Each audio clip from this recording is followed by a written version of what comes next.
Hey everybody, and welcome back to the next video here in the course on the public domain. Now in this video we're going to talk about what is in the public domain. We talked about what is the public domain last video. In this one we're going to talk about what's actually considered to be in the public domain. Some of this we're going to kind of go over a few times because they're by far the most important things. If you can get these key dates, memorized in your head, it's going to save you so much time and you're going to be able to just really, knock public domain material out of the park, so to speak.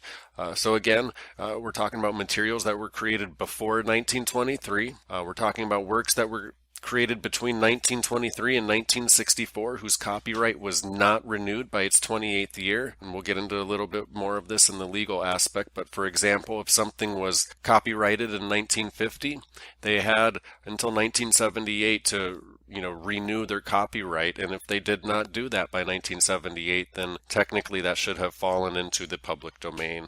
Thirdly here, works published before 1989 without a copyright notice. Before 1989, you had to have a copyright notice inside your book or music or whatever created works you had. If you did not have a copyright symbol and claim on your works, then that was actually considered in the public domain. Since 1989, though, there have been a court judgment that says anything created after 1989 does not have to have a copyright notice on it in order to actually get protected by copyright laws. So anything that's been created after 1989, unless it was donated into the public domain, don't even bother to check on it because it will not be in the public domain even if it does not have a copyright notice. So some actual created materials that are in the public domain are things like books. Books that were written by, P.T. Barnum or Napoleon Hill for business.